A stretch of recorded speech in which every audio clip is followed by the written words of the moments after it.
Oklahoma State now, Big 12 action.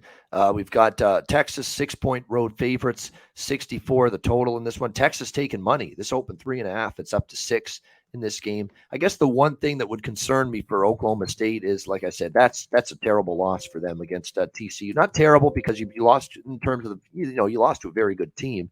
Terrible in the fashion you lost. You had that game in control. You led most of the way.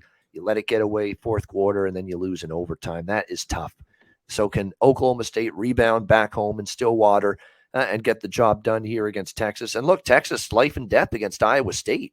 And we were worried about that spot, right? You play Oklahoma the week before, you destroy them 49-0. You've got Oklahoma State on deck for this game, and in between you've got a mediocre Iowa State team, and it took everything in your power just to get out of there with the win, 24-21. So we talked about how that was not a good spot for Texas, and it came through against Iowa State last week. That was a tough loss for Oklahoma State, but we still did get the money with them because they still covered, even though they lost in overtime. And here we go again with Mike Gundy as a dog, and now it's up to 6. I'm seeing signs it might even go up to 6.5 here in this game. I'm leaning to the points again with Oklahoma State. I'm always interested in Mike Gundy teams catching points as long as they're not, totally, crestfallen, if you will, by that loss. And when you look at recent head-to-head meetings, Oklahoma State's covered 3 of the last 4. I mean, look at these games. Oklahoma State's done very well head-to-head against Texas. The only Texas victories in the last 7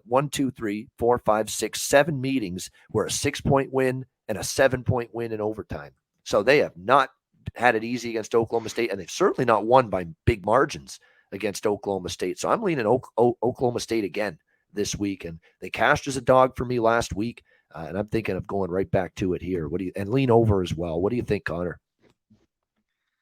Yeah, I like Oklahoma State. I like that, maybe initially there's Texas money, but I was going through that last night, the rivalry of these little teams, and you just hit on it. No real blowouts here. Man, that is a rough loss for Oklahoma State winning that whole game. But if you start to get 6.5 or even touches 7, I'm high on Texas, but they've lapsed here. That game last week, the Texas Tech game, and I think they got the playmakers to score on Texas here, especially on offense. Defense, Texas will score on them. We know that. So, but still, in the end, I got to roll with Gundy. I got to take the points, and I'll wait. If I can get a 7, I'd really like it here with Oak State.